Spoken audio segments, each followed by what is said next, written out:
हिंदी सुलभ भारती 7वीं कक्षा।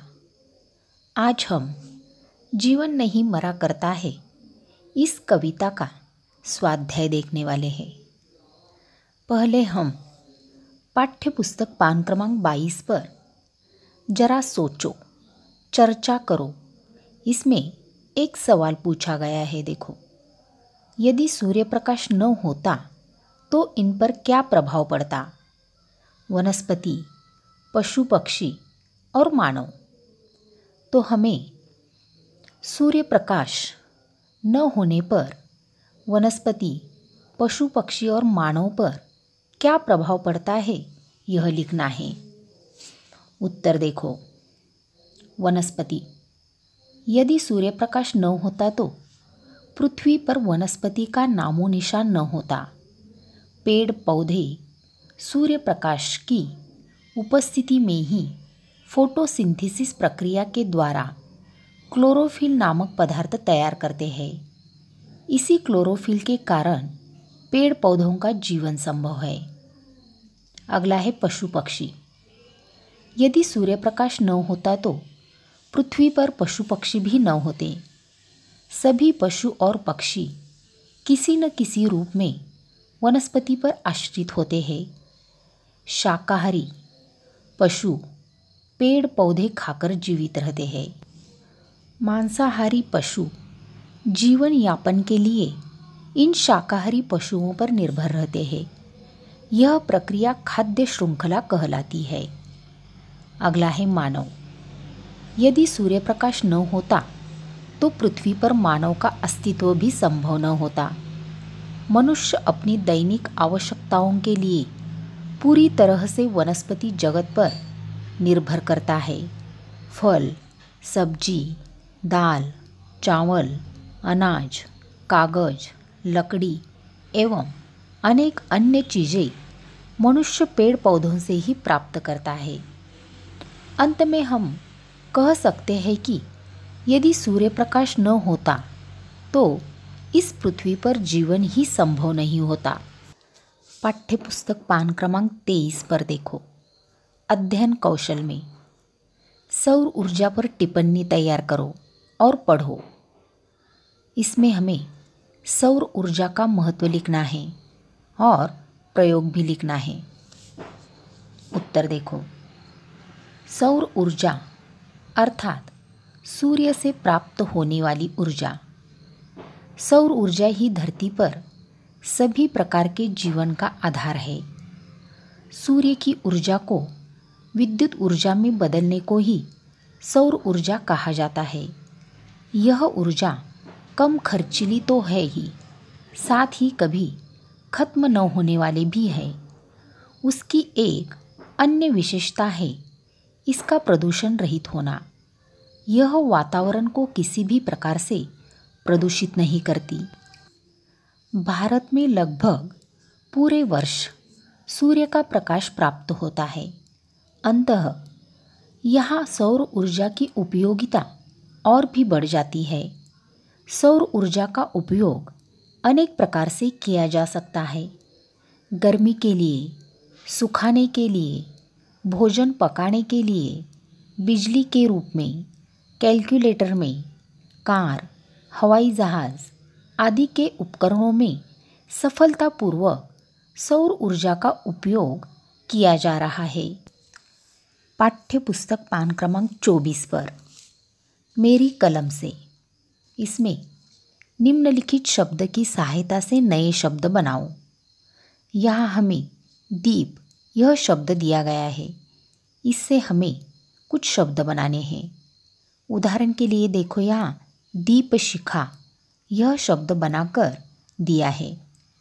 आगे देखो, दीपावली, दीपमाला और दीपोत्सव यह शब्द दीप इस शब्द से बनते हैं।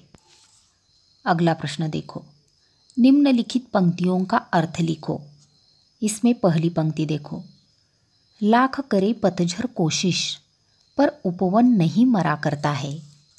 उत्तर, हर वर्ष पतझड़ आता है, उपवन के पुष्प पत्ते सब झड़ जाते हैं, परंतु जैसे ही वसंत का आगमन होता है सभी वृक्ष नए कोमल पत्तों से लद जाते हैं। पतझड़ की लाख कोशिशों के बाद भी उपवन हरा भरा रहता है। अगला प्रश्न, कितनी बार गगरियां फूटी शिकन्न पर आई पनघट पर? उत्तर, पनघट पर स्त्रियां, बच्चे हर समय पानी भरते रहते हैं। अनेक बार उनकी गगरियां गिरकर एक दूसरे से टकराकर टूट जाती है, परंतु पनघट इसके लिए कभी दुख नहीं मनाता। उसकी रौनक में कभी कमी नहीं आती। अगला प्रश्न, इस कविता का मुख्य आशय लिखो। उत्तर, कविता का आशय है कि हमें असफलताओं से घबराना नहीं चाहिए, अपनी मंजिल पाने की कोशिश छोड़नी नहीं चाहिए।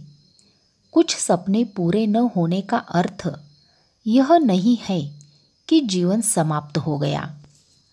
अगला प्रश्न, जीवन की शाश्वतता को बताने वाली पंक्तियाँ लिखो। उत्तर, खोता कुछ भी नहीं यहाँ पर, केवल जिल्द बदलती पोथी। जैसे रात उतार चांदनी, पहने सुबह धूप की धोती। अगला प्रश्न देखो, उचित शब्द द्वारा रिक्त स्थानों की पूर्ति करो। पहला, कुछ डैश के मर जाने से जीवन नहीं मरा करता है। उत्तर, कुछ सपनों के मर जाने से जीवन नहीं मरा करता है।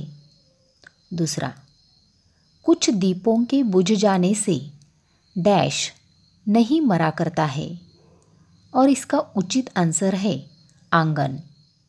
तीसरा, चंद खिलौनों के खोने से डैश नहीं मरा करता है। चंद खिलौनों के खोने से बचपन नहीं मरा करता है। चौथा, लाख करे डैश कोशिश पर उपवन नहीं मरा करता है। लाख करे पतझड़ कोशिश पर उपवन नहीं मरा करता है। कुछ डैश की नाराजी से दर्पण नहीं मरा करता है। अगला कुछ प्रश्न, मुखड़ों की नाराजी से भाषा ज्ञान दर्पण नहीं मरा करता है। प्रश्न, निम्नलिखित शब्दों के समानार्थी शब्द कविता से ढूंढकर लिखो। यहाँ शब्द दिए गए हैं: आंसू, दिन, दिया, रैन, पुस्तक, कपड़ा, नाव, अंधेरा, आयु, बगीचा, कुसुम और शीशा। इनके समानार्थी शब्द देखो। आंसू, अश्रु, दिन, दिवस, दिया, दीप, रैन, रात, पुस्तक, पोथी, कपड़ा, वस्त्र, नाव, किश्ती, अंधेरा, तम, आयु, उमर, बगीचा, उपवन, कुसुम, फूल, शीशा, दर्पण। प्रश्न दूसरा, निम्नलिखित शब्दों का वचन बदलकर लिखो। शब्द दिए गए हैं: सपना, समस्या, कमीज, किश्तियाँ, जिल्द, पोथी, रात, धोती, खिलौने, गगरियाँ, पनघट और कोशिश। वचन बदलकर लिखे गए शब्द देखो। सपना, सपने, समस्या, समस्याएं, कमीज, कमीज़ें, किश्तियाँ, किश्ती, जिल्द, जिल्दे, पोथी, पोथियाँ, रात, रातें, धोती, धोतियाँ, खिलौने, खिलौना, गगरियाँ, गगरी, पनघट, पनघट, कोशिश, कोशिशें। प्रश्न तीसरा, निम्नलिखित शब्दों को अपने वाक्यों में प्रयोग करो। पहला शब्द मोती। मुझे मोती की माला पहनना बहुत पसंद है। दूसरा शब्द है समस्या। वाक्य में प्रयोग देखो। ऐसी कोई समस्या नहीं है जिसका समाधान न हो। अगला शब्द है चांदनी। चांदनी रात में ताजमहल का सौंदर्य अनुपम होता है। अगला शब्द है माली। माली पौधों की देखभाल अपने बच्चों की तरह करता है। अगला शब्द है धूल। पुत्र ने पिता के चरणों की धूल अपने मस्तक पर लगाई।